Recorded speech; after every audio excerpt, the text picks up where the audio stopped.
সবচেয়ে সঠিক শব্দ হচ্ছে আল্লাহর পবিত্র কালাম। ও আহসানুল হাদি হাদিউ মুহাম্মাদিন সাল্লাল্লাহু আলাইহি ওয়াসাল্লাম। সর্বোত্তম পথ নির্দেশনা হচ্ছে মুহাম্মদ সাল্লাল্লাহু আলাইহি ওয়াসাল্লামের পথ নির্দেশনা। আর সবচেয়ে খারাপ হলো সেই জিনিস যা ভবিষ্যতের জন্য তৈরি করা হয়। ভবিষ্যতের জন্য যা তৈরি করা হয় তা হলো বিদআত। বিদআত হলো নতুন সৃষ্টি। এটা একটা স্বেচ্ছাচারিতা, আর স্বেচ্ছাচারিতা এর স্থান হচ্ছে আগুনে। বিশুদ্ধতার সঠিক মাত্রা, যে কোনো কিছুর সঠিক মাত্রা শুধু পরিমাপ করা যায় আল্লাহর বাণী দ্বারা। যদি কোনো কাজ আল্লাহর বাণী মেনে করা হয়, যদি তা পবিত্র কোরআন অনুযায়ী করা হয়, তাহলে তা সঠিক হবে। যদি তা না হয় তাহলে তা ভুল হবে। এজন্যই কাফিরেরা মিথ্যা কথা বলে। তারা আল্লাহর নিন্দা করে, কুৎসা করে, আল্লাহকে অপবাদ দেয়। একজন সত্যিকারের মুসলিমের কর্মের এবং কথার জন্য সঠিক পথ নির্দেশক হল মহাগ্রন্থ আল কোরআন। কোরআন যদি বলে সঠিক তবে তা সঠিক, আর কোরআন যদি বলে ভুল তবে তা ভুল। বিশুদ্ধতার বিপরীত হল বিভেদ এবং মিথ্যা। মিথ্যাচারিতা মানুষকে বিদ্রোহের দিকে নিয়ে যায়। মিথ্যা মানুষকে শয়তানের পথে নিয়ে যায়। সততা বিশ্বাসের পথ প্রদর্শক, বিশুদ্ধতা বিশ্বাসের পথ প্রদর্শক। মিথ্যা হল বিরোধ ও অপবিত্রতার পথ প্রদর্শক। যদি কোনো মানুষ জানতে চায় যে তার সার্বিক কর্মপদ্ধতি সঠিক নাকি ভুল, তবে সে পবিত্র কোরআন এবং এর বার্তাবাহক রাসূল সাল্লাল্লাহু আলাইহি ওয়াসাল্লামের হাদিসের সাহায্য নিতে পারে। যদি তা সঠিক বলে তবে তা সঠিক, আর যদি ভুল বলে তবে তা ভুল।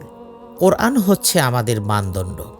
কোরআন হচ্ছে নূর, সঠিক পথে চলার জন্য মানুষের কাছে পাঠানো সর্বশেষ পথ নির্দেশক, মানুষের পরামর্শক। আমরা বাড়িতে কোরআন যত্ন করে রেখে দিই, কিন্তু পাঠ করি না। অথচ কোরআন 23 বছর ধরে নাজিল হয়েছে। কোরআন যেমন 1400 বছর আগে মানুষকে পথ দেখিয়েছে, ঠিক তেমনি এখনও সেভাবে মানুষকে পথ প্রদর্শন করছে। কোরআন সঠিক পথের নির্দেশনা দেয়, এটা সত্যের পথে পরিচালনা করে। ফাস্তাকিম কামা উমিরতা, তোমাকে ন্যায় পরায়ণ হতে আদেশ দেয়া হয়েছে। মানুষ যদি সোজা সরল সত্য হতে চায় তবে তাকে আল্লাহর হুকুম মানতে হবে। মানুষ ততক্ষণ পর্যন্ত সঠিক যতক্ষণ সে আল্লাহর হুকুম মেনে চলে। মানুষ ততক্ষণ পর্যন্ত ভুল যতক্ষণ পর্যন্ত সে আল্লাহর হুকুম অমান্য করে। একজন মানুষ যতই আল্লাহর হুকুম পালন করবে, তার দেখানো পথ অনুসরণ করবে, তার প্রদর্শিত পথে চলবে, ততই সেই মানুষ সঠিক হবে। তার মাঝে বিশুদ্ধতা থাকবে, সে ন্যায়পরায়ণ হবে। নবীদের স্থান হবে সর্বপ্রথম, এবং ঠিক এর পরেই হবে ন্যায়পরায়ণ ব্যক্তিদের স্থান। ন্যায়পরায়ণের উপাধি নবীদেরকে দেয়া হয়েছে। রাব্বুল আলামিন পবিত্র কোরআনে নবীগণকে ন্যায়পরায়ণ হিসেবে উল্লেখ করেছেন। তারা সত্য কথা বলতেন, তাদের সমস্ত কাজ ছিল ন্যায়নিষ্ঠ। সত্যবাদিতা কি? এটা হলো একজন মানুষের ঈমানের বহিঃপ্রকাশ। এটা হলো ঈমানেরই আরেকটি চেহারা। ঈমানের জন্য এটা প্রয়োজন। মানুষ কেন মিথ্যা কথা বলে? কারণ সে মনে করে সে অন্যকে ধোঁকা দিতে পারে।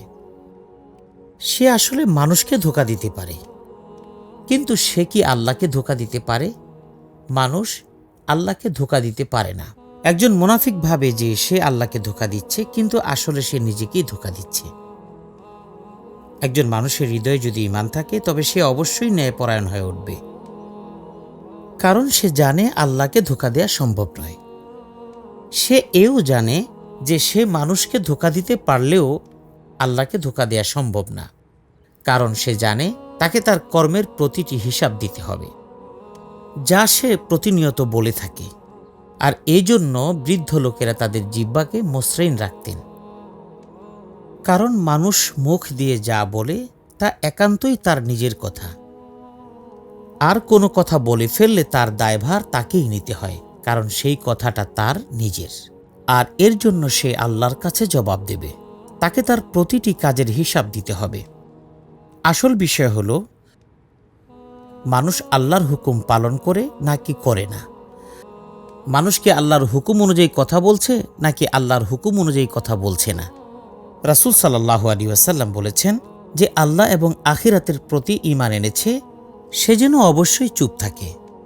কারণ মুমিনেরা যারা আল্লাহর উপর ঈমান এনেছে তারা জানে তার প্রতিটি কথা হয়তো পক্ষে যাবে নতুবা বিপক্ষে যাবে।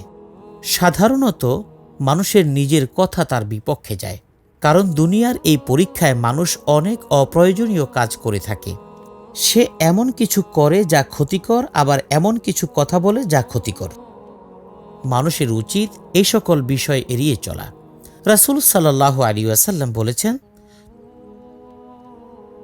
তুমি তোমার নিজের কাজে মনোযোগ দাও, অন্যের কাজ নিয়ে নয়, অন্যকে নিয়ে নয়। এমন কিছু নিয়ে চিন্তা করো না যা তোমার না। রাসূল পাক সাল্লাল্লাহু আলাইহি ওয়াসাল্লাম আরও বলেছেন, অন্যের কোনো কথা শুনে সেগুলো নিয়ে কথাবার্তা বলাও মানুষের গুনাহের জন্য যথেষ্ট। মানুষের জন্য অন্যের কোনো কথা শুনে তা যাচাই না করে কথা বলা গুনাহের জন্য যথেষ্ট। কখনো কখনো আল্লাহ রাসূল সাল্লাল্লাহু আলাইহি ওয়াসাল্লাম কৌতুক করে কথা বলতেন। তখন সাহাবীরা বলতেন, আপনিও কৌতুক করে কথা বলেন?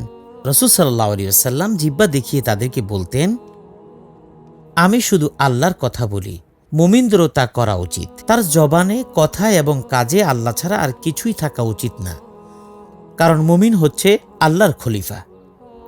তিনি এই দুনিয়ায় আল্লাহর একজন খলিফা, তার সেইভাবেই কাজ করা উচিত। কেউ যদি বলে আমার ঈমান আছে, তাহলে তাকে সেই বিশ্বাসের পরিপূর্ণতা আনতে হবে, তাকে বিশ্বস্ত হতে হবে। রাসূল পাক সাল্লাল্লাহু আলাইহি ওয়াসাল্লাম বলেছেন, যদি কোনো মা তার সন্তানকে বলেন আমি তোমাকে একটি মিষ্টি দেব, এবং সন্তান আসার পর তিনি যদি তা না দেন, তাহলে তিনি মিথ্যাবাদী। যা কিছুই আল্লাহর বিরোধিতা করে সবকিছুই মিথ্যা। মিথ্যা ও খারাপ বিষয় সবকিছুই মানুষের বিপক্ষে। এই বিষয়গুলো মানুষের সব সময় এড়িয়ে চলা উচিত। মানুষের উচিত তার দুই ঠোঁটের মাঝের জায়গাকে সংযত রাখা।